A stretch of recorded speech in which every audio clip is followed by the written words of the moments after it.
नमस्कार स्टूडेंट्स, जैसा कि आप सबको विदित है कि 10 तारीख से आपके एग्ज़ाम शुरू हो रहे हैं एसएससी जीडी के।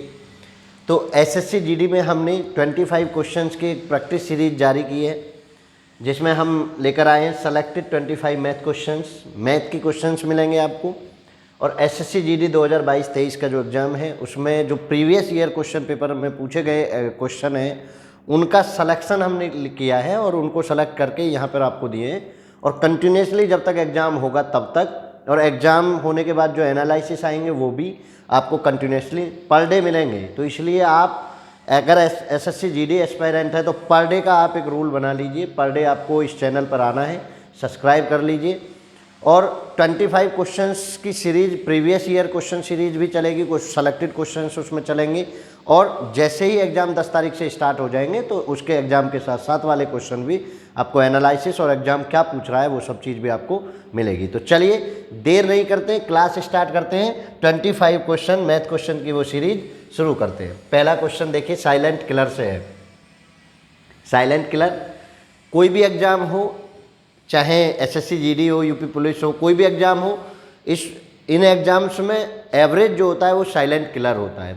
तो चलिए पहला क्वेश्चन क्या है, 1.11, 0.01 आपको अनग्रुप्ड डाटा दिया हुआ है। 0.101, 0.001, 0.11 का औसत याद कीजिए। देखिए स्टूडेंट्स, आप अननेसेसरी एफर्ट्स ना लगाएं। मैं आपको साथ के साथ किस तरीके से क्वेश्चन करने चाहिए वो भी बताता चलूँगा। तो आप अननेसेसरी एफर्ट्स नहीं लगाएंगे। देखिए, जब आपको दिख रहा है कि ये अनग्रुप्ड डाटा है तो इसमें कोई भी शॉर्टकट अप्लाई ना करें। कौन सा वाला फॉर्मूला बचाएगा कि इन सबको जोड़ दीजिए, और जोड़िए। देखिए 1.11, पॉइंट के नीचे पॉइंट, क्योंकि कुछ स्टूडेंट पॉइंट के नीचे पॉइंट नहीं रखते। तो एसएससी जीडी उनकी ये बेसिक पहचानने के लिए वो ये क्वेश्चन पूछता है 001 और 0.11। ठीक है, अब देखिए इसको मैंने प्लस कर दिया। कोई बाहर निकल रहा है निकलने दो, कोई अंदर रह रहा है निकलने दो, कोई दिक्कत नहीं। कोई जीरो नहीं बढ़ानी, अननेसेसरी प्रेशर नहीं करना। जितना जिस चीज़ में हो, 2, 3, एक और एक 2 और एक 3 और 0.1, ये आ गया टोटल सम। काउंटिंग करिए, 1 2 3 4 5 से डिवाइड कर दीजिए। अब देखिए नहीं जाने की 0, पॉइंट लगाया, 13 में गया, 5 दूनी 10, 5 छक्के 30, 5 छक्के 30 और 5 चौक 20। आंसर कौन सा हो गया, 0.2664। तो स्टूडेंट 2011 में ये क्वेश्चन पूछा गया था। प्रोबेबिलिटी बनती है, जो चीज़ें होती हैं पहले वही लौट कर आती हैं। तो अनग्रुप्ड डाटा का अगर आपको एवरेज पूछ लिया जाए, आप रिदम उठाइए, पेंसिल उठाइए और जोड़ना स्टार्ट कर दिए। जैसे एक क्वेश्चन पूछ लिया जाता है कि इतने के बीच की अभाज्य संख्याओं का और एवरेज बताइए, तो अभाज्य संख्याओं भी अनग्रुप्ड डाटा में आती है, क्योंकि कोई फिक्स पैटर्न नहीं है। ठीक है, तो चलिए, और जोड़ घटाने में आप गुणा भाग में ऐसे गलती ना करें। तो ये आपका पहला क्वेश्चन 0.2664 हो गया। चलिए नेक्स्ट क्वेश्चन, सेकंड क्वेश्चन बढ़ रहे हैं। ठीक है, दूसरा क्वेश्चन देखिए। दूसरा क्वेश्चन क्या है, जो एसएससी जीडी लाभ हानि का क्वेश्चन भी पूछता है।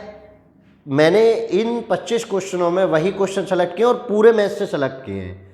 हर तरह का आपको क्वेश्चन मिलेगा, जो क्वेश्चन जिस तरीके से एसएससी जीडी पूछता है। देखिए 2021 में पूछा हुआ क्वेश्चन है, बहुत बढ़िया क्वेश्चन है। कैसे करेंगे, एक दुकानदार ने एक वस्तु को 3/4 भाग 20% लाभ पर बेचा और शेष भाग उसके लागत मूल्य पर बेच दिया। अब अगर वो लागत मूल्य पर ना बेच के किसी और मूल्य पर भी बेचता, हानि पर बेचता, लाभ पर बेचता, तो आपको घबराना नहीं है। देखिए यहाँ से उठा लेना है 3/4 भाग, यानी 3 को बेचा उसने 20% लाभ पर प्लस के 20%, और एक जो पार्ट बना उसको उसने लागत मूल्य के सेम टू सेम पे बेच दिया। टोटल कितना हो गया, 4। ये टोटल आप लिखिए। यानी जो नीचे होता है 3/4 में, ये तो होता है ओरिजिनल। ये क्या होता है, ओरिजिनल। और ये क्या होता है, ये होता है आपका बेटा जो आपको कहा गया है डन वर्क। आप अगर पढ़े हो मेरी क्लास तो उसमें हमने बताया कि जो ये डन वर्क की तरह होता है। ठीक है, तो चलिए अब आप कैसे करेंगे वो समझिए। क्लियर, तो देखें जरा। तो एक का एक हो गया, अब 3 का, ये टोटल 4 हो गया। 3 का 20%, तो 3 गुना बेचा कितने में भाई, बेचने के लिए 100 में प्लस कर देते हैं, गुना 100, 0 0 कैंसिल, और 12 3 36, 3.6, और 1 रुपये का सीधा सीधा एक पार्ट इतने का बेच दिया। दोनों को जोड़ा तो 4.6। देखिए टोटल 4 था, उसकी खरीदारी 4 की थी, उसने बेच दिया 4.6 में, तो लाभ कितने का हुआ? बहुत सिंपल है, लाभ कितने का हुआ? 0.6 का। किस पर? 4 पर, गुना 100। अब देखिए पॉइंट हटाओ, 0 बढ़ाओ, 0 से 0 कैंसिल, 2 से ये 3 बार, 2 से ये 2 बार, 2 से ये 5 बार, और 5 दिया 15%। तो उसका जो वास्तविक लाभ है वो एक्चुअल में 15% है। तो कभी भी बेटा मैथ में जो है आप ज़्यादा हड़बड़ाहट ना दिखाएं। जब आपको फिक्स पैटर्न 2 सेकंड के अंदर पता चल जाता है, माइंड में आ जाता है, तो क्वेश्चन लेंथी नहीं होता। आप उसको 5 से 7, 10, 15 सेकंड तक मोस्टली निपटा लेते हैं। तो देखिए आपका आंसर, और इतना बड़ा पूछता नहीं है वो। एसएससी जीडी 2021 में पूछा हुआ क्वेश्चन है, इतना ज़्यादा हार्ड वो पूछता नहीं है, तो आपको ज़्यादा परेशान होने की आवश्यकता नहीं है। चलिए नेक्स्ट क्वेश्चन, क्वेश्चन नंबर 3 पर हम हैं, स्लाइड नंबर 4 पर है। एसएससी जीडी ने 2019 में ये क्वेश्चन पूछा है, और देखो कितना बढ़िया क्वेश्चन है। एक बैलगाड़ी 120 किलोमीटर की दूरी 15 घंटों में तय करती है। तय ये था कि 120 किलोमीटर को 15 आवर में तय करना है। ध्यान से समझ लीजिए, यदि वह आधी दूरी को, जो कंडीशन कहता चला जाए वो लिखते चले जाइए। 60 किलोमीटर दूरी को 3/5 समय में, कितने में? गुना 3/5, तो 5 से 3 बार, और 3 तिया 9 आवर में कंप्लीट कर ली। तो शेष यात्रा को समय से पूरी करने के लिए बैलगाड़ी को किस गति से चलाना होगा? देखो समय कितना बचा? 15 आवर था, 9 आवर वो काम खत्म कर चुका, तो कितना बचा? 6 आवर। और दूरी कितनी बची? 120 में से 60 घटा दीजिए, 120 में से 60 घटा दीजिए, तो कितना? 60 किलोमीटर। अब 60 किलोमीटर की डिस्टेंस 6 घंटे में पूरी करनी है, तो स्पीड बराबर क्या हो जाएगा? डिस्टेंस बटे टाइम। तो कितना हो गया? 10 kilometre per hour. 10 kilometre per hour की ये स्पीड रहने वाली है। ठीक है, 10 किलोमीटर पर आवर की वो स्पीड रहने वाली है। अब आप इसको बड़े आसानी से, बड़े प्यार से समझ लीजिए। कोई दिक्कत किसी को? कोई हेजिटेशन किसी को? नहीं। चलो नेक्स्ट क्वेश्चन बढ़ो। बहुत ज़्यादा टाइम भी नहीं लगाएंगे, आपको एक बार मेथड को पकड़ा देंगे और आप देखिए, प्रैक्टिस करिए। डेली 25 क्वेश्चन की क्लास हम लाएंगे, छुट्टी वाले दिन छुट्टी हो सकती है। चलिए देखिए, रवि, मनीष तथा नवीन अकेले एक कार्य को एसएससी जीडी ने 2015 में पूछा है। तो आप ध्यान दीजिए, रवि, मनीष तथा नवीन अकेले एक कार्य को क्रमशः 30, 15, देखिए रवि, मनीष और नवीन, रवि 30 में, 15 में और 10 में, ये दिन है पूरा कर सकते हैं। वे मिलकर एक कार्य आरंभ करते हैं, परंतु रवि कार्य शुरू होने के 2 दिन पश्चात कार्य छोड़ देता है, मनीष और 3 दिन के पश्चात कार्य छोड़ देता है, नवीन शेष कार्य को कितने दिन में पूरा करेगा? कोई टेंशन नहीं है, पहले छोड़े बाद में छोड़े, हमें तो पूरा आता है, क्या दिक्कत है? देखिए 30, 15 और 10 का हम ले लें यहाँ एलसीएम, 30, 10 से 15 का एलसीएम कितना आ गया? 30। अब इससे इसको डिवाइड करने जाइए, 30 से 30 को डिवाइड किया 1, 15 से 30 को डिवाइड किया 2, 10 से 30 को डिवाइड किया 3। ठीक है, कंडीशन ये है उनके रोजाना वर्क करने की कैपेसिटी, क्षमता। अब वो कह रहे हैं कि 2 दिन पश्चात कार्य छोड़ा किसने? रवि ने। तो 2 दिन तक तो तीनों ने कार्य किया, तो 2 डेज का वर्क देखिए, 2 डेज का वर्क, 2 दिन का वर्क कितना हो गया? 2 गुना इन सब ने मिलकर कितना किया? 3 दूनी 3 2 5 और 1 6, 6 दूनी 12 यूनिट काम उन्होंने किया तीनों ने। ठीक है, रवि ने अपना नामांकन वापस ले लिया, रवि ने अपने आप को मना कर दिया कि भाई मैं काम नहीं करूंगा। मनीष और 3 दिन, मतलब अगले 3 दिन, 3 डेज जो वर्क हुआ वो देखिए कितना हुआ भाई। अगले 3 दिन इन दोनों ने मिलकर किया, 3 2 5 की इफिशियंसी से कितना यूनिट? 5 या 15 यूनिट काम कर दिया इन दोनों ने। तो टोटल कितना हो गया? टोटल हो गया भैया 27 यूनिट कार्य हो गया, डन। ये कौन सा हो गया? 27 यूनिट कार्य डन है। तो बचा कितना? रिमेनिंग वर्क कितना बचा? 27 यूनिट को 30 में से माइनस कर दीजिए, 3 यूनिट कार्य बचा। और किसने छोड़ दिया कार्य? अब मनीष ने छोड़ दिया। तो बचा कौन? नवीन। नवीन शेष कार्य को कितने दिन में पूरा करेगा? शेष कार्य भैया आपका 3 यूनिट, और वो पर डे करता है 3 यूनिट, तो कितना दिन लगेगा? मनीष को जो नवीन को जो कार्य करने में समय लगेगा, एन लिख देता हूँ, नवीन को जो काम करने में समय लगेगा 3/3, 1 डे। कितना लगेगा? 1 दिन। तो 1 दिन आपका आंसर हो गया, कोई दिक्कत नहीं है, बस एक बार आपको तरीका आना चाहिए। अगर वो पहले छोड़ के जा रहे हैं तो आप उन यूनिट्स को क्रम से इस नंबर ऑफ यूनिट्स में से माइनस करते रहिए। ठीक है, जो बचे और जिस कंडीशन को कहा जाए उस कंडीशन को आप अप्लाई कर देंगे। क्लियर है? ठीक है, आगे बढ़ रहे हैं। चलिए नेक्स्ट क्वेश्चन, ज़्यादा समय नहीं लगाएंगे। देखो इसको देखिए, यदि ए बी से 25% कम है, देखिए इस तरह के क्वेश्चन में बड़ी जल्दबाजी ना करें, क्योंकि अगर जरा सी भी दिक्कत हो गई तो आप उल्टा पुल्टा कर देंगे। यानी जो आना चाहिए वो नहीं आएगा, जो नहीं आना चाहिए वो आ जाएगा और आप पेपर में टिक कर देंगे। देखिए एसएससी जीडी ने 2021 में पूछा, बहुत सिंपल क्वेश्चन पूछता है। आप देखकर क्वेश्चन को ना घबराएं, पहले उसको करें और सोचें लिटिल बिट। देखो ए बी से, जब भाई जिसके साथ से लग जाए और कम कह दिया जाए तो उसको मान लेते हैं 100। मैंने बी 100 मान लिया, से और कम हो जाए अधिक हो जाए तो जिसके साथ से लगा हुआ है उसको लेट करेंगे। 100 मान लिया, कम है 75 मान लिया। 25 से ये 4 बार और 25 से ये 3 बार, यानी रेशो कितना हो गया, 4 और 3 का रेशो बना। अब वो कह रहे हैं कि 2b माइनस ए ओवर ए की वैल्यू बताओ। कितना सिंपल है, बस आपको क्या समझना है, जिसके साथ से लग जाए और कम या ज़्यादा कह दिया जाए उसी को मुझे 100 मान लेना है, उसके एवज में दूसरा देख लीजिए कितना है।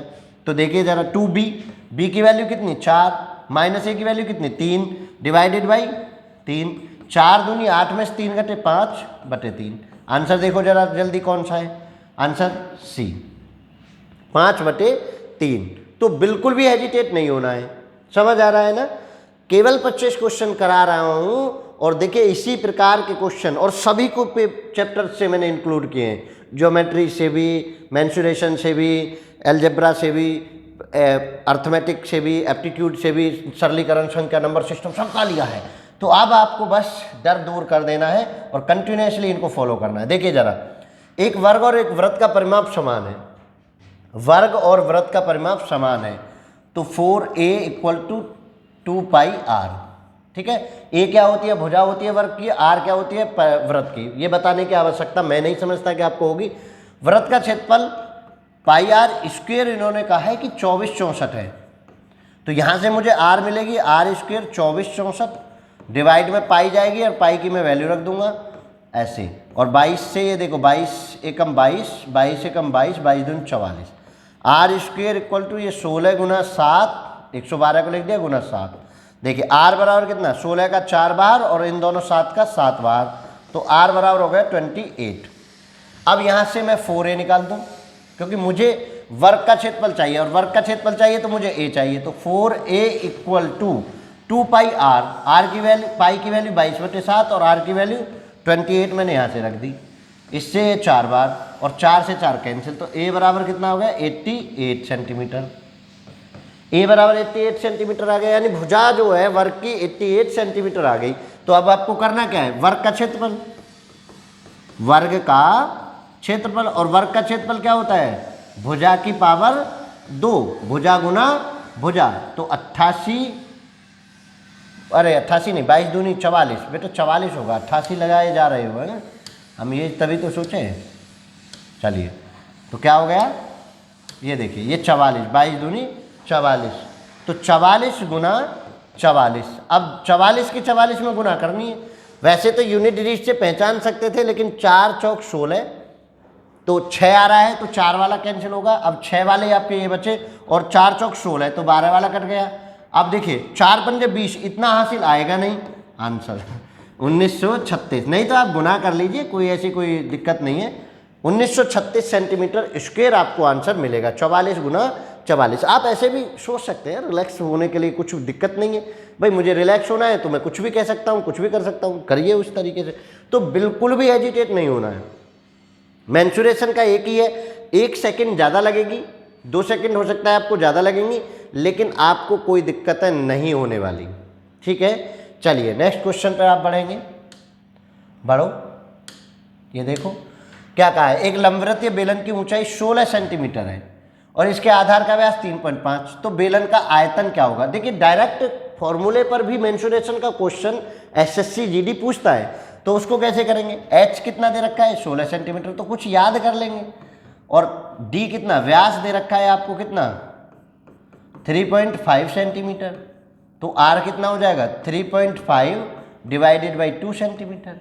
अब देखिए आयतन का लगाइए फॉर्मूला, आयतन equal to pi r square H.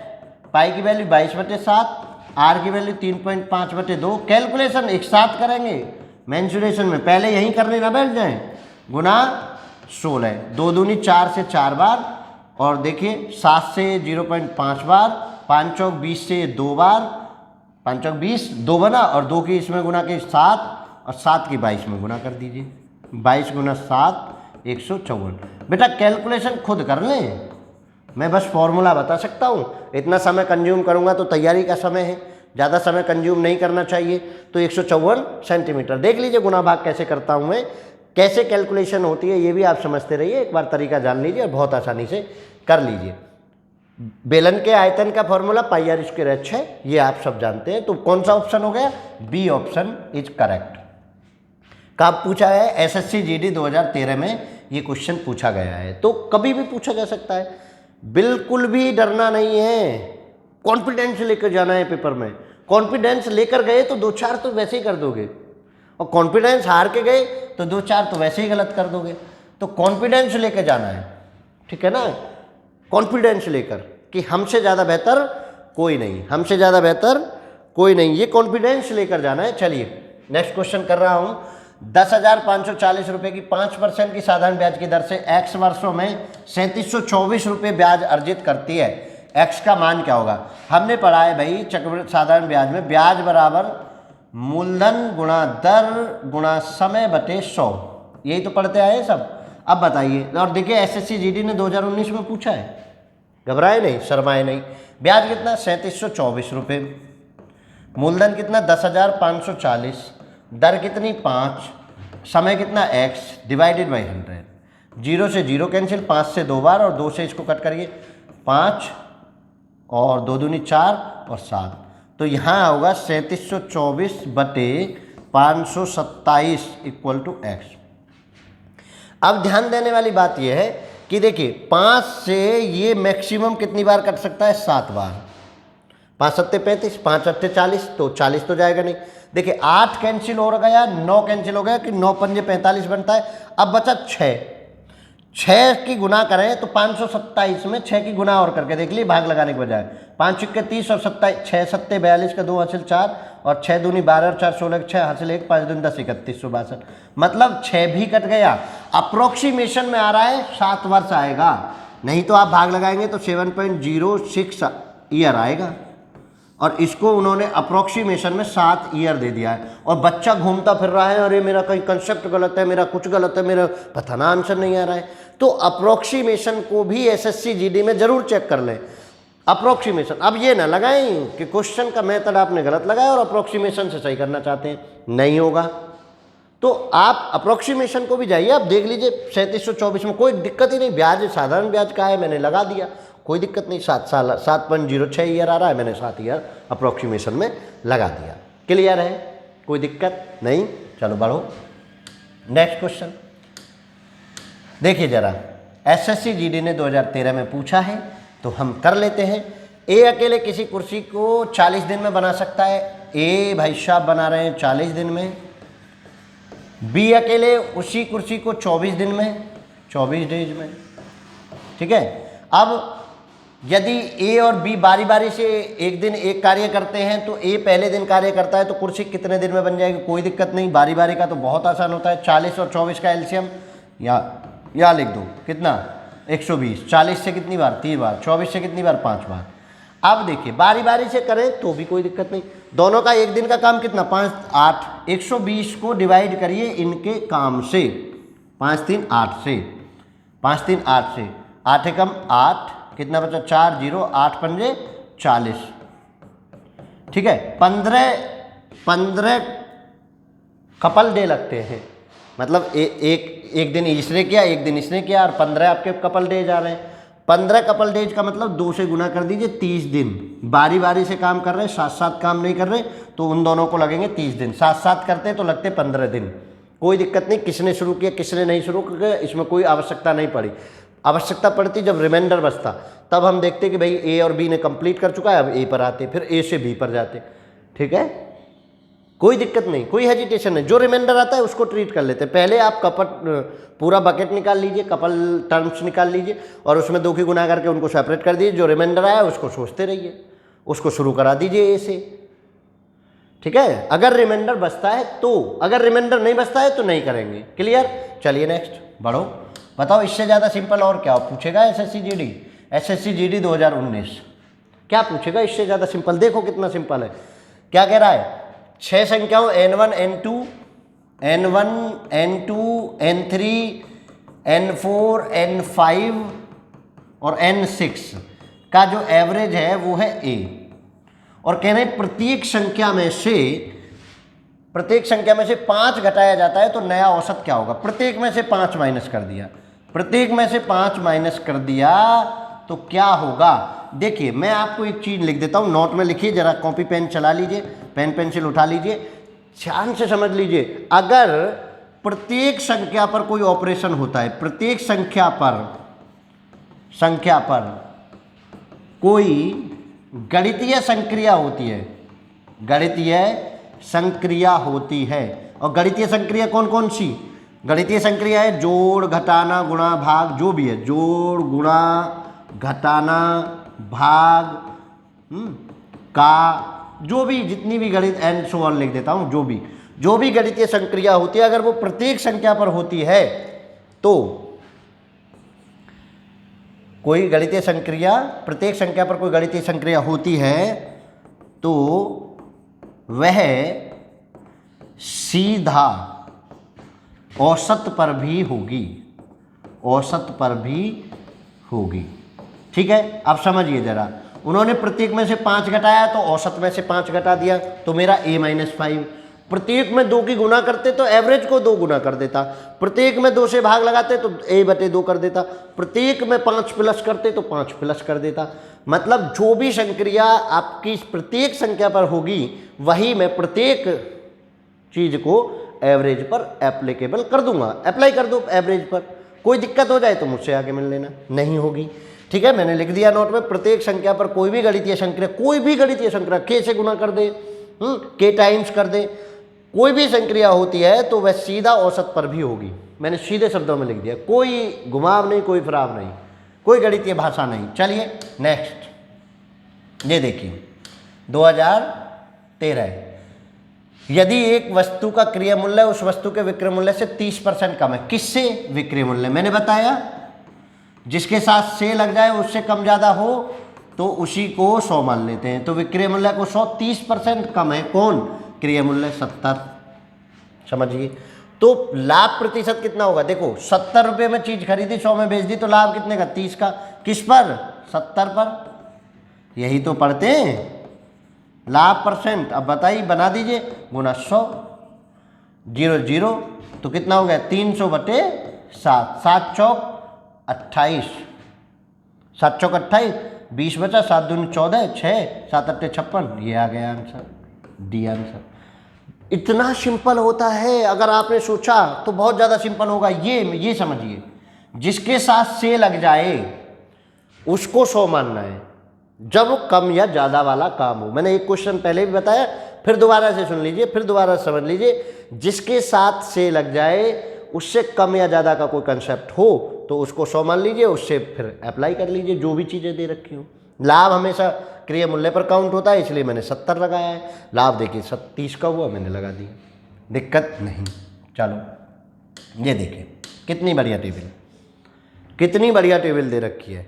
और आप लोग पहले ही क्वेश्चन को देखकर, पहले ही ऑप्शन को देखकर पागल हो जाते हो, अरे अरे हमने तो बिल्कुल सही कर दिया, हमने तो बिल्कुल सही कर दिया। अब देखिए जरा क्या कह रहा है, नीचे दिए गए रेखा चित्र में 5 लगातार, अच्छा दिख नहीं रहा, चलिए ये देख लेते हैं। कहाँ लिखा है? SSC GD 2021। देखो 2021 में पूछा है, दोबारा से पूछा जा सकता है। नीचे दिया गया रेखा चित्र 5 लगातार वर्षों y1, y2, y3, y4, y5 के लिए एक देश के लिए निर्यात की तुलना में आयात का अनुपात दर्शाता है। यानी आयात बटे निर्यात दिखा रहा है, आयात बटे निर्यात, इसका रेशो दिखा रहा है बेटा। अब समझिए, निम्नलिखित में से कौन सा कथन सत्य है? दिए गए 5 वर्षों के लिए वर्ष y3 के लिए आयात अधिकतम है, आप देख रहे हैं y3 के लिए 1.10, ठीक है। मैं रख दूं तो 1.10 डिवाइडेड इतना है बटे 1 मान लिया। चलिए कुछ नहीं सोचेंगे अभी।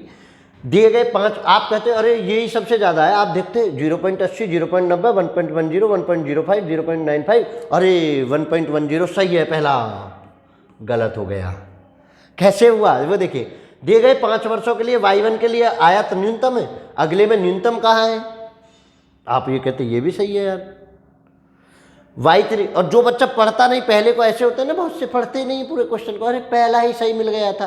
भाई देख तो ले पहले, वर्ष y3 के लिए निर्यात y2 के लिए निर्यात से अधिक है, वर्ष y3 के लिए निर्यात वर्ष y2 के निर्यात से अधिक है।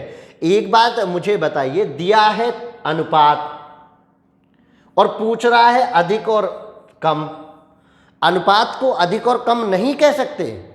क्यों नहीं कह सकते?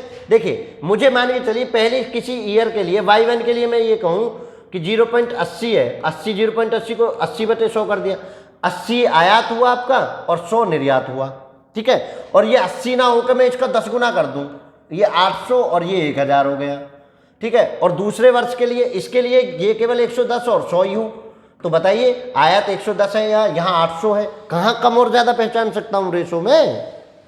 रेशो में तो तब तो हो सकता था कि किसी एक बेस वैल्यू को फिक्स कर देता कि भैया निर्यात फिक्स है 100, तब तो मैं आयात के बारे में बता सकता था, या आयात फिक्स है तब मैं निर्यात के बारे में बता सकता था। जिस वर्ष आयात ज़्यादा हुआ हो उसी वर्ष निर्यात भी ज़्यादा हुआ हो तो रेशो कम हो जाएगा, समझिए। और जिस वर्ष आयात कम हो, आयात थोड़ा सा ज़्यादा हो, निर्यात बिल्कुल कम हो, उस वर्ष अधिक हो जाएगा। तो इसका कोई मतलब नहीं रह जाता, मतलब आंकड़े पर्याप्त नहीं हैं, डी ऑप्शन। समझ लीजिए ध्यान से, आंकड़े पर्याप्त नहीं है इस कंडीशन में। क्यों नहीं है वो मैंने आपको बता दिया कि अनुपात कभी भी आपको वैल्यू नहीं दे सकता, वैल्यू नहीं दे सकता। और यहां हमेशा वैल्यू की बात की है, आयत अधिकतम, आयत न्यूनतम, निर्यात से अधिक नहीं कहा। रेशो है, परसेंटेज कहता तो मैं मान लेता, प्रतिशत कहता तो मैं मान लेता, लेकिन नहीं, निर्यात वर्ष y2 के लिए। अब एक बात बताइए, y2 के लिए निर्यात में कितना मानूं? यहाँ भी 100 है, और y3 के लिए यहाँ भी 100 है। अगर मैं इनको रेशनलाइजेशन करूँ तो मुझे तो बनी नहीं ये बात, मतलब नहीं है भाई, आंकड़े पर्याप्त नहीं है। कोई डर कोई दहशत नहीं, चलो आगे बढ़ो नेक्स्ट। ठीक है, आधा सफर लगभग पूरा कर चुके हैं हम। कौन सा क्वेश्चन है? 13वां क्वेश्चन। 25 क्वेश्चन है तो आधा सफर लगभग पूरा हो चुका है आपका। दो संख्याओं का लघुत्तम समापवर्तक महत्तम समापवर्तक 60 और 4 है, उनका योग 32। ठीक है, बहुत से लोग इसको एसएससी जीडी ने 2013 में पूछा और बहुत से लोग इसको इतना लेंथी कर देते हैं, ab² = a + b का स्क्वायर माइनस 4ab। अरे भैया ऐसे ऐसे मत सोचो, देखो मैं कैसे सोचता हूँ। 32 है, इन दो संख्याओं का अंतर 4 है, 4 से डिवाइड करिए इसको तो 15 बना, और 15 के प्राइम फैक्टर 3 और 5, 4 की गुना कर दीजिए क्योंकि संख्या में वो छुपा होता है ऐसे। 12 और 5 20, दोनों को जोड़ो, देखो 32 आ गया। यानी संख्या कितनी होगी? 12 और 20, 12 और 20, क्योंकि 15 को और कोई प्राइम फैक्टर नहीं बनने, 1 और 15 हम नहीं लेते, क्योंकि 1 और 15 ले भी लिया तो 4 और 15, 15 चौका 7, वो बहुत ज़्यादा हो जाएगा, हमारा 32 योग नहीं आ रहा है। तो हमारी कंडीशन ये भी फुलफिल हो रही है और प्राइम नंबर्स की कंडीशन भी फुलफिल हो रही है। तो आप समझिए 12 और 20 हो गया। अब इन दोनों का अंतर कर दीजिए, 20 - 12। आप पता ना किस झंझट में पड़ जाते हैं और पता ना फिर क्या करते हैं। Answer D.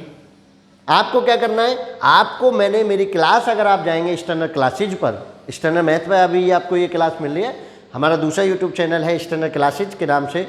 तो स्टैंडर्ड क्लासेज पर जब आप जाएंगे और मेरी एलसीएम एचसीएफ की क्लास देखेंगे तो ये बताया गया है कि एलसीएम में जो है आपके प्राइम फैक्टर बनते हैं संख्याओं के।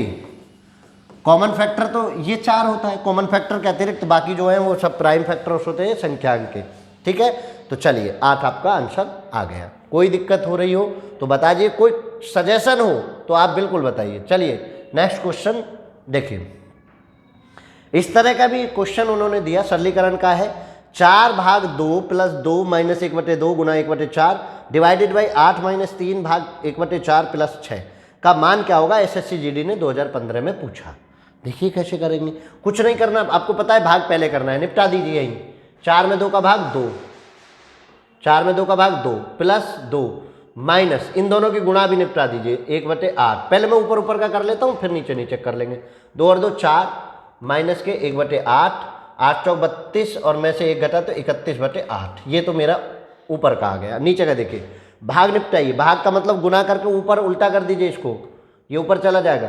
तो ऊपर चला जाएगा तो क्या बना, 3 चौक 12, तो ये बना 8 माइनस के 12 प्लस के 6।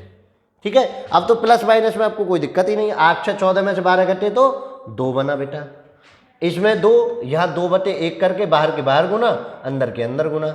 31/8 दूनी 16, 31/16 आपका आंसर डी। इतना ज़्यादा हार्ड नहीं पूछता। आप अगर कंसंट्रेशन लेवल आपका गड़बड़ाया, आपको कहीं कोई दिक्कत बनी तो आप गलत कर देंगे। इसलिए मैं कहता हूँ माइंड को थकाना मत। 25 क्वेश्चन बड़े आसानी से पूछे जाएंगे। 1-2 हो सकता है टफ हो, 1-2 हो सकता है हार्ड हो, लेकिन आप 10 से 15 क्वेश्चन को घूम घूम के बड़े आसानी से कर सकते हैं। ठीक है, देखो जरा 31/16 ये समझ लीजिए। चलो आगे बढ़िए, नेक्स्ट क्वेश्चन देखो। ये देखिए, नीचे दिए गए बार चार्ट में 7 विभिन्न प्रकार की मिठाइयों S1 S2 S3। अब देखिए, इतना बड़ा क्वेश्चन सा देख के हम डर की वजह से हम क्वेश्चन को करना ही छोड़ देते हैं। अरे यार चार्ट वार्ट दे रखा था, पता ना, हमने तो टच ही नहीं किया। टच क्यों नहीं किया भाई? S1 S2 S3 S4 S5 के लिए उपयोग में चीनी की मात्रा मिठाई कुल वजन के प्रतिशत के रूप में दी गई है।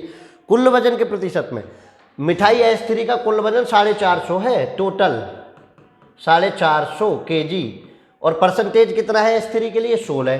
पूछ रहे हैं कि S3 में प्रयुक्त चीनी की मात्रा कितनी है। SSC GD 2021 ने पूछा। चार्ट पर विशेष ध्यान दे रहा है SSC, तो चार्ट पर आप क्वेश्चन को छोड़कर नहीं जा सकते। तो 16% है भाई, 16% निकाल दो 450 का। बताओ क्या करना था इसमें? 16/100, 0 से 0 कैंसिल, 5 से 2 बार और 5 से 9 बार और 2 से ये 8 बार, 9 8 72 kg। 72 kg चीनी आ गई। बताइए आप। अरे कुल वजन के प्रतिशत के रूप में तो ये दिए हुए हैं, तो आप कुछ भी कर लीजिए। बताओ कितना सिंपल हो गया। मैं बार बार कह रहा हूं, ये जो बड़े क्वेश्चन है ना, देखने में डराते हैं। कितना आंसर? 72 kg। ये देखो 72 kg आ गया। आप कैलकुलेशन उधर उधर जाए, आप देख लेना। ठीक है, तो बताइए आपको क्या दिक्कत है। मैं कहता हूं कि आप चार्ट वार्ट को एकदम जब प्रैक्टिस में रखेंगे ना, तो बहुत आसान लगेगा। अरे ये ले, हवा हवा है। एवरेज से पूछा जाता है, परसेंटेज से, अनुपात से, 3 चीज़ों से आपको चार्ट पूछा जाता है, इससे ज़्यादा कुछ नहीं। आपने एवरेज पढ़ा हुआ है, आपने परसेंटेज पढ़ा हुआ है, तो बताओ चार्ट अनुपात पढ़ा हुआ है, आपको चार्ट दिक्कत ही कहाँ करेगा। उन अनुपात के क्वेश्चन से तो इजी होता है, बस आप प्रैक्टिस नहीं करते तो आपको फंसा लेता है। चलिए प्रैक्टिस करेंगे। SSC GD ने 2013 में पूछा, देखिए क्या पूछा। 25 क्वेश्चन पर डे दूंगा, और जिनका एग्जाम नज़दीक है वो मेरी एक्सटर्नल क्लासेज पर जाके क्लास चेक कर सकते हैं। एक्सटर्नल क्लासेज में मैथ में आप जाइए और लाइव क्लासेज में आप जाइए, वहाँ आपको मिल जाएंगी वीडियो। ठीक है, कोई दिक्कत आपको नहीं लेनी है। और एक्सटर्नल मैथ पर मैं कंटिन्यूसली आपको चीज़ें दे रहा हूँ। ठीक है, चलो करें। क्या क्वेश्चन है? एक राशि चक्रवृद्धि ब्याज पर 4 वर्षों में 6 गुना हो जाती है। 4 वर्षों में, देखिए पुराने जमाने का बड़ा फेवरेट है। 6 गुना 4 वर्षों में 216 गुना। अब सबको पता है इसको, मैं क्या बताऊं इसको, लेकिन लिख दिया है तो बताऊंगा। 6 की पावर 3, इस पावर को इसमें गुना कर दीजिए, 4 गुना 3। ठीक है, कितना हो गया? 12 ही है। बताइए, ऐसे ऐसे क्वेश्चन भी SSC GD पूछता था। अब कंपटीशन ज़्यादा हो गया है तो उन्हीं को उलझा कर पूछ रहा है। पूछ ऐसा ही रहा है, कहीं अलग से नहीं ला रहा है। 10 से 15 क्वेश्चन बड़े इजी देगा, और 2-4 क्वेश्चन आपको सोचने पड़ेंगे। 2-4 क्वेश्चन थोड़े से ट्रिक नहीं होंगी, ट्रिक नहीं लगेंगे। ठीक है, तो चलिए, बेस उनको बेस चाहिए। अगला क्वेश्चन, एक दुकानदार 20% की छूट देने के पश्चात 36% का लाभ कमाता है। अंकित मूल्य क्रिय मूल्य से कितना प्रतिशत है? देखिए, इस तरह के क्वेश्चन में बेटा हमेशा से ना आप क्रिय मूल्य को 100 मानना। क्रिय मूल्य 100, लाभ कमाया 36 का, तो 136 में बेची। अब यहाँ से 20% छूट है और आपको अंकित मूल्य की तरफ जाना है, CP SP MP। और आपको पता है कि छूट के बाद ये मिलता है, इससे उल्टा जा रहे हैं, उल्टा जा रहे हैं, तो कैलकुलेशन नीचे। छूट को हमेशा -80, तो ये MP आ जाएगा। देखो जरा, 0 से 0, 4 से 2 बार नहीं, 2 से 4 बार, और इससे ये 5 बार, और 4 से इसे कट करो, 4 तिया 12, 4 चौक 16, 34 गुना 5 170, 4 पंजे 20 की 0 हाथ से ले, 4 तिया 5 तिया 15 और 2 17, 170। अब बताइए कितना ज़्यादा है 70 से 170। हमेशा से इसमें ये समझना है कि आप सीपी को ही 100 मानेंगे, लाभ को हानि को काउंट करके एसपी मानिए और तब छूट निकालने जाइए।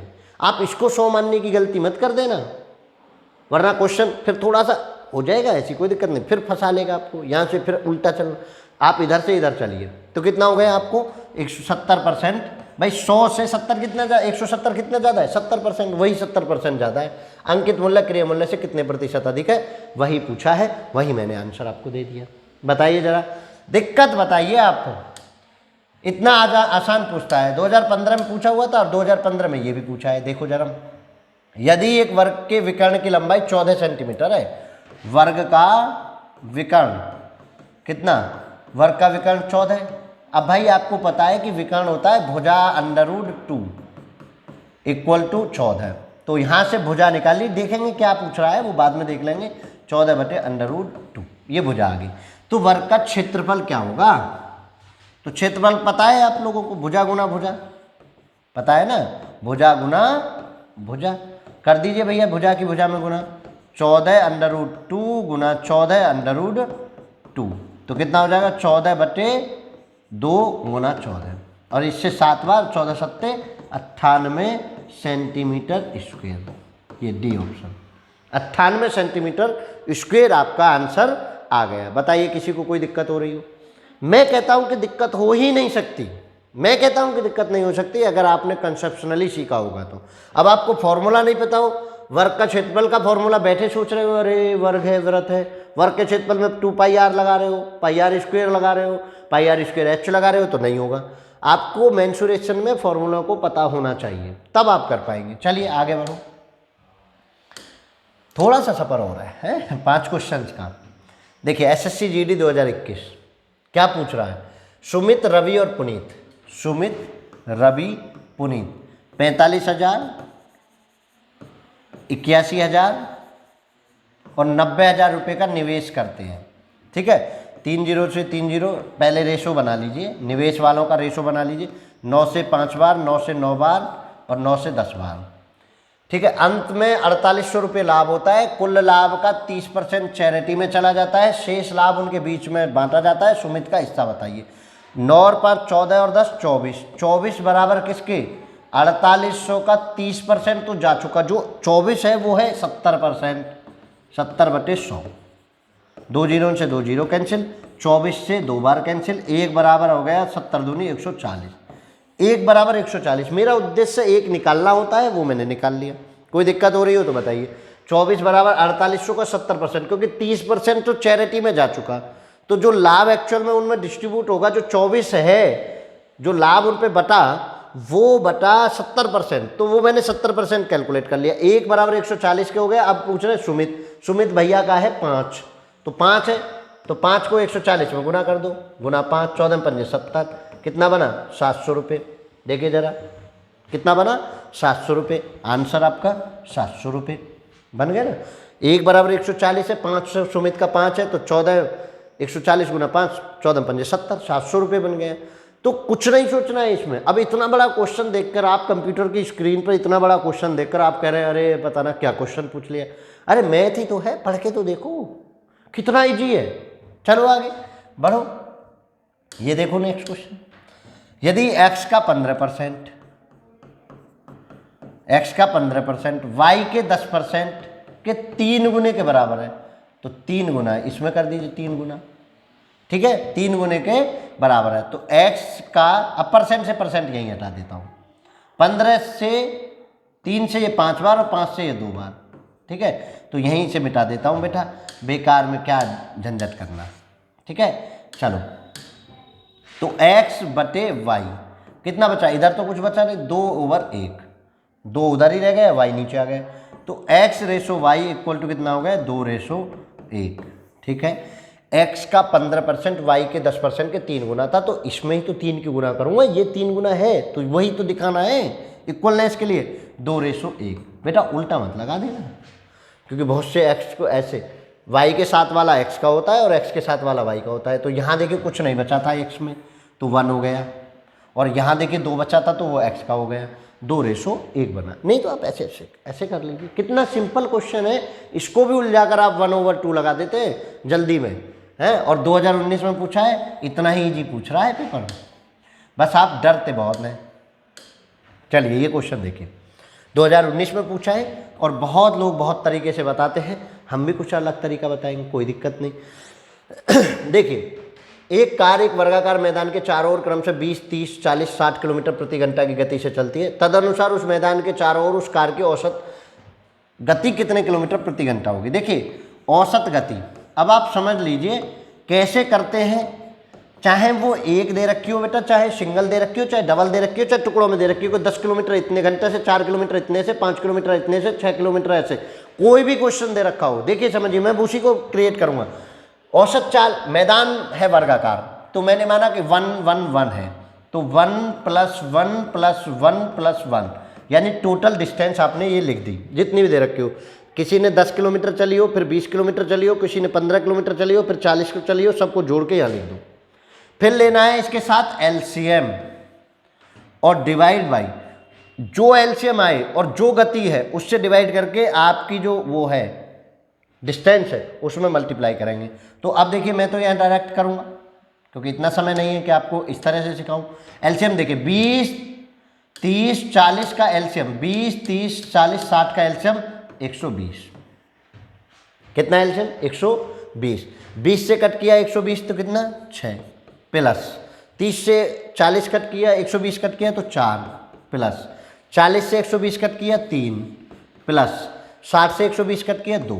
देखिए 6 और 4 10 और 3 13 और 2 15, 15 से कटा 8 बार और यहाँ से बना 4 × 8, 8 चौक 32 किलोमीटर पर आवर की एवरेज स्पीड है बेटा, ये समझिए। बिल्कुल भी डरना नहीं है। यहाँ कुल दूरी लिखने के बाद एलसीएम लीजिए, एलसीएम को आप उन दूरियों में मल्टीप्लाई करते रहिए डिवाइड करके, स्पीड से डिवाइड करके, ठीक है। 32 किलोमीटर पर आवर की आपको स्पीड आ गई। आंसर कौन सा? ए। अब आपको बहुत लोग ऐसे पढ़ाते हैं कि नहीं जी 60 ऊपर गुना कर दीजिए, नीचे उनका प्लस कर दीजिए। भाई मैं प्लस सब माइनस करने जाऊँगा तो मैं तो पागल वैसे भी हो जाऊँगा, क्यों जोड़ने जाऊँ, क्यों जीरो का एफर्ट बनाऊँ। देखो 1 1 1 1 4 थी, 4 साइड थी वर्गाकार, 4 लिख दिया, एक एक एक एक लेके, और एलसीएम और भाग लगाओ, खत्म करो।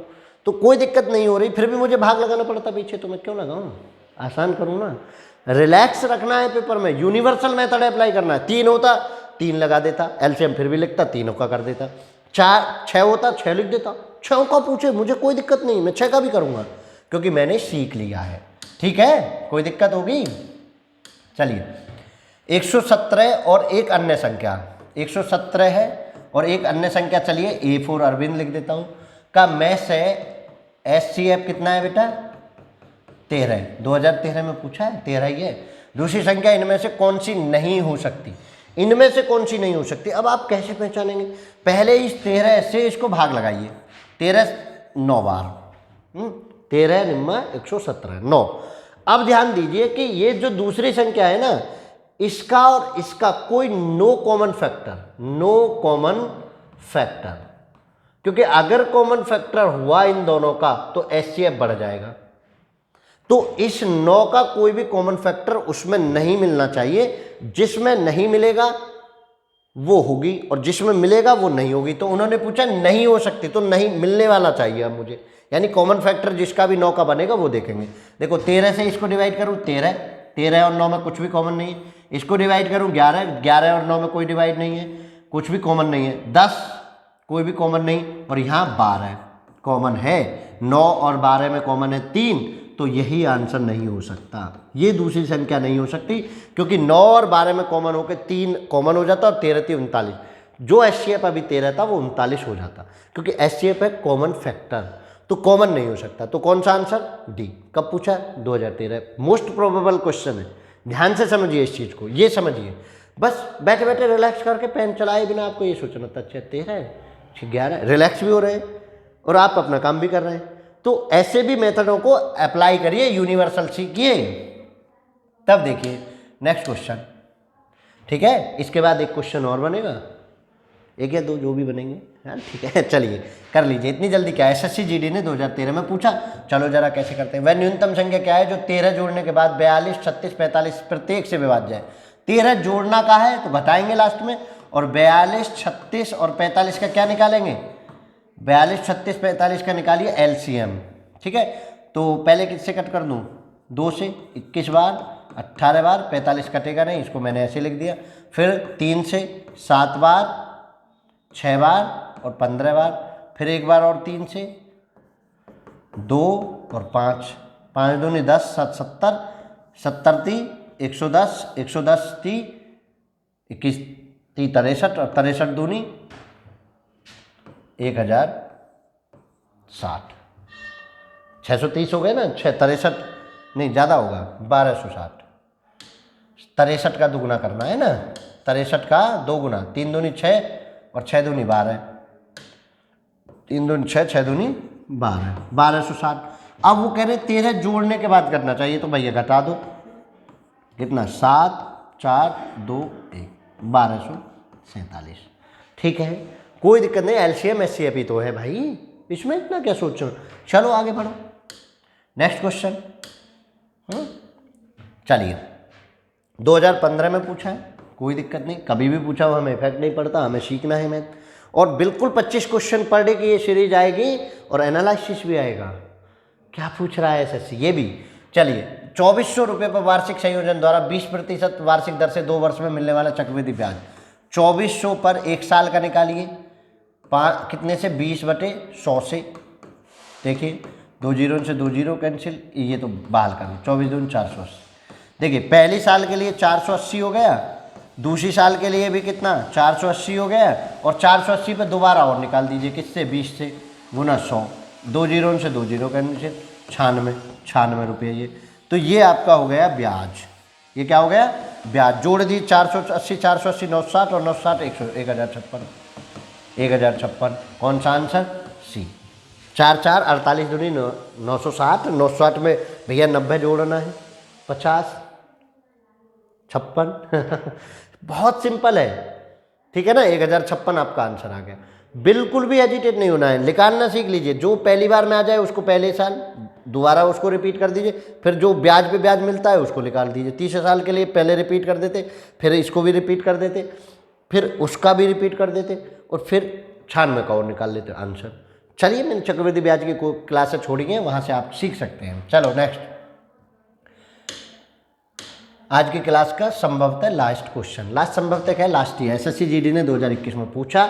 चलिए बहुत सिंपल से पढ़ रहे हैं, बहुत अच्छे से पढ़ रहे हैं आप भाई। लाइक शेयर दबा के कर दो भाई, दे दीजिए लाइक और शेयर।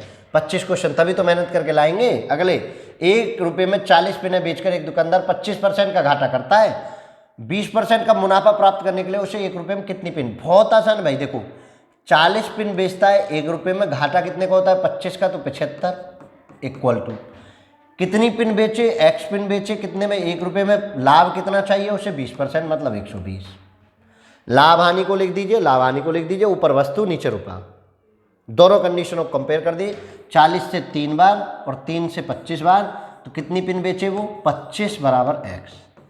25 पिन बेचे, 25 पिन अगर वो बेच रहा है 1 रुपये में, तो उसको 20% का लाभ होगा। Answer is B.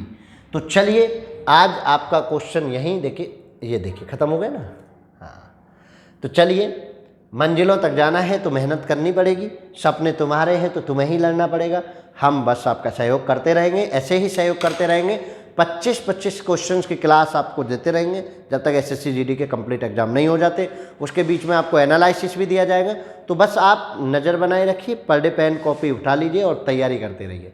Standard math को शेयर कर दीजिए भाई, सब्सक्राइब करा दीजिए और बढ़ा दीजिए सबको, सबका भला होना चाहिए। चलिए एसएससी जीडी के इन्हीं 25 क्वेश्चनों के साथ आज मैं विदा लेता हूँ। नेक्स्ट फिर मिलेंगे नए 25 क्वेश्चन के साथ। जय हिंद, जय भारत।